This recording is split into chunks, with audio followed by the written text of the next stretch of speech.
Welcome back to Our Issues Birmingham. We're having a conversation about World War II at this point, talking with Mr. Bill Barnes, a veteran who sacrificed much to be here with us today and for the liberties that we have in this country. So, as we broke, you were telling us how outnumbered and outmanned and out-air-powered Britain was by the German fleet. Absolutely. So, what happened? Did they hit Dover first, or who fired the first shot? Well, actually, what took place, nothing happened in June, but in July, the German Luftwaffe pilots started to attack shipping along the British coast. And then they went all out to knock the Royal Air Force out. They were attacking airfields and manufacturing plants, and they were engaging the Spitfires and the Hurricanes in the air, and consequently, the destruction was just tremendous. Can't believe it. So Britain's taking a beating? They were taking a beating. They were. Absolutely.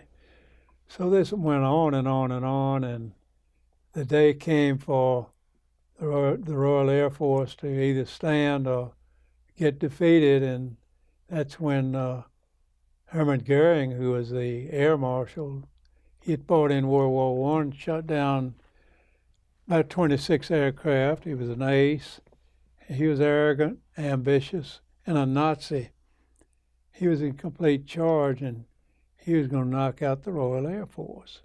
So these attacks continued on airfields and in the air, in the manufacturing plants.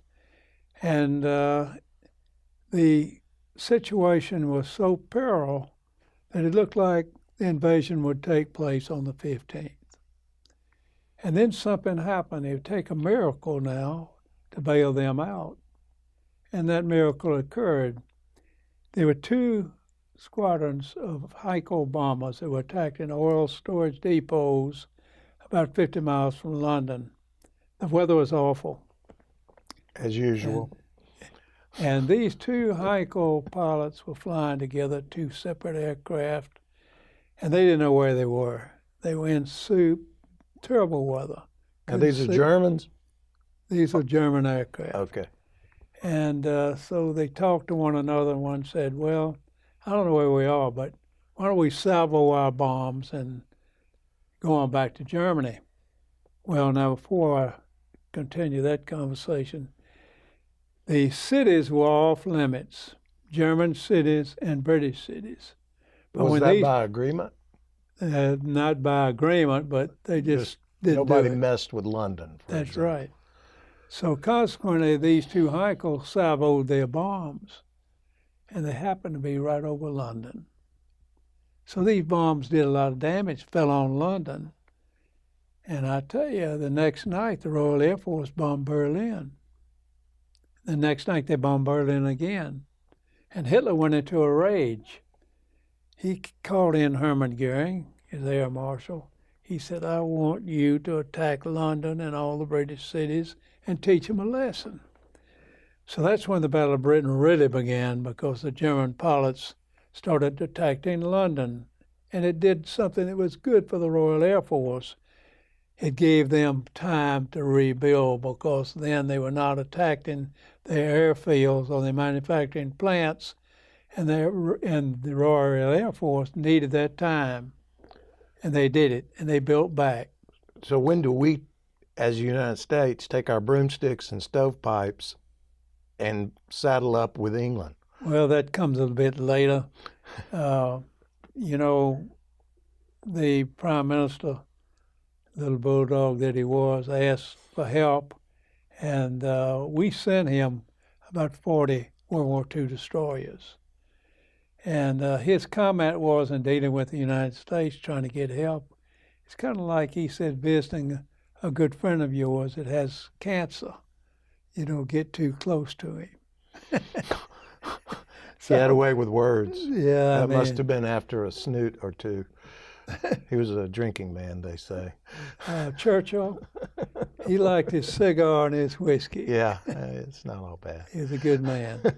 But anyway, the devastation in London was just tremendous. You can't believe the fires and the devastation. Altogether, they killed 40,000 Brits in London alone. 40,000. That's tremendous. Yes. Now, that's so they have our destroyer. We're using some of our Navy to help them at this point in time. Well, not our Navy, but these old World War II destroyers, we just gave them to the British, and the British used them. Used our equipment. Yeah, right. So little did we know as Americans, I mean, we were in a perilous time. There was Germany getting ready to invade England, and Japan planning the attack on Pearl Harbor. We didn't realize what was going on. We were in peril. I mean, suppose Hitler had taken over England and then Japan had bombed Pearl Harbor. I'm not sure we would have made it. So we owe a lot to those pilots that flew with the Royal Air Force in the Battle of Britain. You mentioned Pearl Harbor on the Pacific front. So when Pearl Harbor occurred, Germany had already hit the coast of England, I presume. Is that correct? Yes. So they're already there at this point, and Britain's struggling with what limited resources they have. Did that ignite America to get in the game? Absolutely. But it took Pearl Harbor to do that. It took Pearl Harbor to do it, and well, it was a typical situation. We were all asleep at Pearl Harbor. It was during peacetime. You can imagine those young sailors going ashore in Honolulu on a Saturday night, and they were all sleeping it off on Sunday morning. Liberty, they call that. Liberty. They were at Liberty. I learned that last night. When they were off, they were called at Liberty. What a nice way to say that. This is Our Issues Birmingham. I'm Tommy Spina with Bill Barnes. We'll be right back.